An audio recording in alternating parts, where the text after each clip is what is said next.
Hi, today I'm going to talk about emotional eating.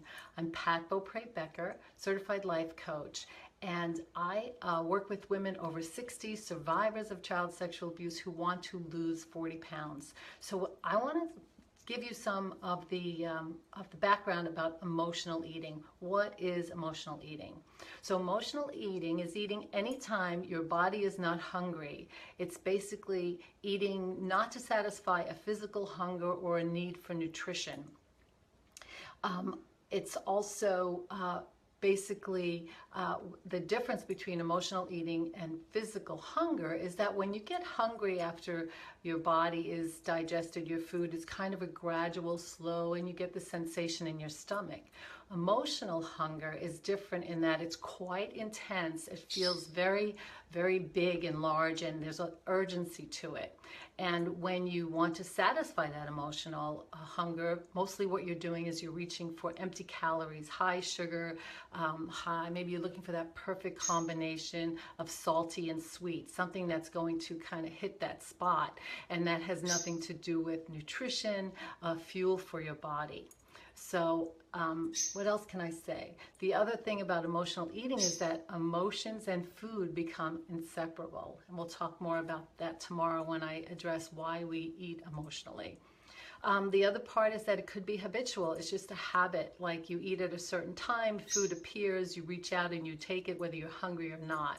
And we can also break down emotional eating further by two different ways. So there's storm eating and then there's fog eating.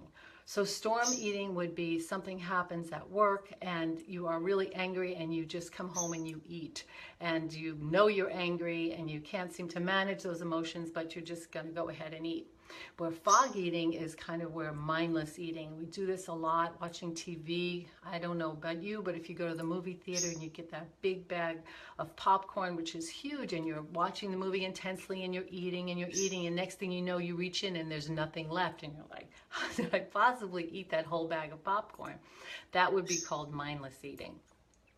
So many of the circumstances where we do emotionally overeat have to do with conflicts in our relationships. If we're having problem with our partner or our children or family members, we tend to have those emotional reactions, and we tend to eat over those. That would be called emotional eating. If you're having stress at work, if you're having financial worries, or you're worried about your children, if you're bored, sometimes we just eat emotionally because we're bored and we want to find some excitement. And so what is the emotions that go with those? So if you are stressed at work, perhaps you feel anxious, and you want to calm down.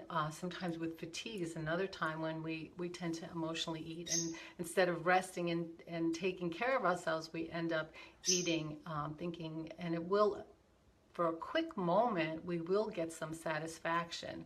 But the problem with emotional eating is that followed by that eating, our bodies are full, so we start to feel full, we start to feel uncomfortable. Next thing you know, we're frustrated with ourselves, we're judging ourselves, we feel guilt and disappointment, and then those create more emotions, and then we end up eating continuously again. So it's kind of a cycle. So that is some of the problems that occur. And then also, if you are trying to lose weight or maintain a certain weight, the more you emotionally eat, you're adding calories, you're adding food into your food plan that is not going to keep you successful at your weight loss goals. So as we know, eating never solves a problem other than being hungry. So I want to talk to you more about emotional eating, but give you tips on how to address negative emotions, how to feel those emotions without eating, how to cultivate kindness and stop critical thoughts, so that again, that would help you to stop overeating. So January 31st and February 1st, I'm having a webinar on how to overcome emotional eating. So sign up and I will explain more about it and give you lots of tips and tools to help you overcome emotional eating.